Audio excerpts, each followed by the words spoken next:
हिकिड़ो वीचारो काको हुयो, उन्हीअ खे नकुली ॾंद हुया। हमेशह छा कंदो हो, राति जो वीचारो कटोरे में पिसाए रखंदो हो ऐं सुबुह जो उथी बुर्श करे ऐं पंहिंजो ॾंद पाए छॾींदो हो। कुदरत मुंहिंजे साईंअ जी जो पंहिंजो राति जो ॿिली जो आई त उहो ॾंदनि वारो कटोरो खणी हली वई। काको जो सुबुह जो उथियो, अलाए छा खाधो आई जो पेट में ॾाढो सूरु पियो पएसि, त घर जे भातिरनि खे कठो कयईं, चई ॾिसो राति मां ॾंद पाए सुम्हियो आहियां ऐं पंहिंजो अंदरि मूंखे ॾाढी तकलीफ़ आहे, सूरु थो थिए। हुननि चयो ईअं थी न सघंदो आहे, इहे 32 ॾंद तुंहिंजा अंदरि विया कीअं, असांखे सम्झ में नथी अचे। माइन जो घर में ॿुहारी पाती त जिते ॿिलीअ जेको आहे कटोरो रखियो उहो खणी करे काके खे ॾिनऊं, हा वटि बाबा हे तुंहिंजा ॾंद। चई मूंसां कूड़ था ॻाल्हायो, अलाए इहे कंहिंजा ॾंद खणी आया हो, इहे मुंहिंजा ॾंद आहिनि ई न, ऐं मुंहिंजे पेट में हेॾी तकलीफ़ आहे, इहे मुंहिंजा ॾंद अंदरि विया आहिनि।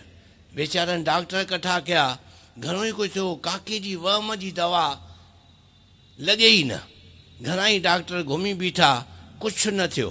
नेठि हिकु आज़मूदगार हकीम हुयो, तंहिं चयो काका बराबरि था चवनि, तूं बराबरि थो चए पियो, हे ॾिस तोखे बराबरि हिते ॾंद असांखे मूंखे बि सम्झ में अचनि था।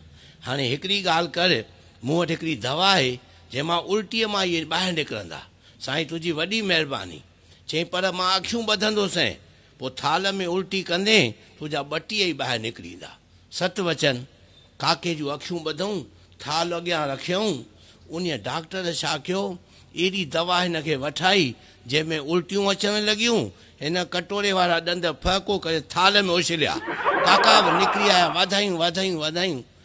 काके पटी जो खोली, अखियूं जो खोलियईं, ॾिठईं त डॉक्टर केॾो सियाणो आहे, ॿुध कीअं मुंहिंजा ॾंद ॿाहिरि कढियईं, बराबरि हाणे मूंखे काई तकलीफ़ कान्हे। हाणे छल न कंहिंखे मग़ज़ में का ॾेढड़ी वे, त ॾेढड़ी उहा शइ आहे जेसि ताईं कोई सियाणो माण्हू न मिलंदो आहे, उहा मग़ज़ मां ॾेढड़ी निकिरंदी न आहे। त डॉक्टर जा लख शुक्राना मञई त मुंहिंजा 32 ॿाहिरि निकिरी आया।